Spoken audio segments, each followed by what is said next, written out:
ഇതാരെ മനസ്സിലായില്ല, നമ്മളെ കുട്ടാപ്പിക്ക് എണ്ണ തേക്കാനൊക്കെ പലപ്പോഴും മിസ്സാവാറുണ്ട്. പിന്നെ എന്തായാലും കുട്ടാപ്പിനെ പിടിച്ച് എണ്ണയൊക്കെ തേപ്പിച്ച് കൊടുത്തിട്ടുണ്ട്, മരുന്നൊക്കെ കൊടുത്ത്. കുട്ടാപ്പിക്ക് മാറ്റങ്ങളുണ്ട്, സെറ്റായി വരുന്നുണ്ട്, പരമാവധി നോക്കുന്നുണ്ട്. ഹായ്, എല്ലാവർക്കും നമസ്കാരം. കുറച്ച് ദിവസമായി നിങ്ങളെല്ലാവരും കണ്ടിട്ട് മുന്നിലേക്ക് വന്നിട്ട്. തിരക്കുകൾ തന്നെയാണ്, എല്ലായിടത്തും ഓടിക്കൊണ്ടിരിക്കുകയാണ്. ഈ സ്പോട്ടിൽ പോയിട്ടുള്ള ട്രീറ്റ്മെൻറ്റുകൾ വേറെ. നമ്മൾ പലപ്പോഴും തിരക്കിൽ ഓടുമ്പോൾ നമ്മളെ വീട്ടിൽ ഷെൽട്ടറിൻ്റെ ഇതിൻ്റെ അകത്തുള്ള കുഞ്ഞുങ്ങളുടെ ഇഞ്ചക്ഷനും മരുന്ന് വയ്ക്കലൊക്കെ വിട്ടുപോകും. 2 ദിവസമായി മരുന്ന് വെച്ചിട്ട് ഇഞ്ചക്ഷൻ വെച്ചിട്ടൊക്കെ. അപ്പോൾ ഇന്നിപ്പോൾ സൗകര്യം കിട്ടിയപ്പോൾ നമ്മളെ ജോപ്പൻ്റെ സ്റ്റിച്ച് അവൻ തന്നെ കടിച്ച് പൊട്ടിച്ച്. പക്ഷെ മുറിവ് ഇപ്പോൾ മരുന്ന് വെച്ചുകൊണ്ടിരിക്കുകയാണ്. കുഴപ്പമില്ല, എന്തായാലും ഉണങ്ങുന്നുണ്ട്. ലോങ് ലാസ്റ്റ് ഇഞ്ചക്ഷനൊക്കെ കൊടുത്തിരുന്നു. പിന്നെ നമ്മളെ ശംഭു അവിടെ കിടക്കുന്നുണ്ട്.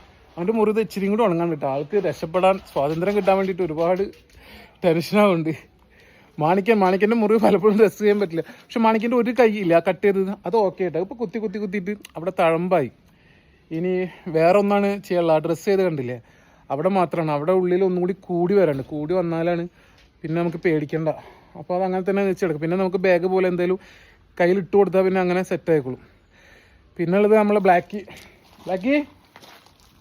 എവിടെ? ബ്ലാക്കി വാഴയുടെ ഉള്ളിൽ പോയി കിടക്കുക. ബ്ലാക്കിയുടെ മുറിവൊക്കെ ഏകദേശം കൂടി വരാൻ തുടങ്ങിയിട്ടാ.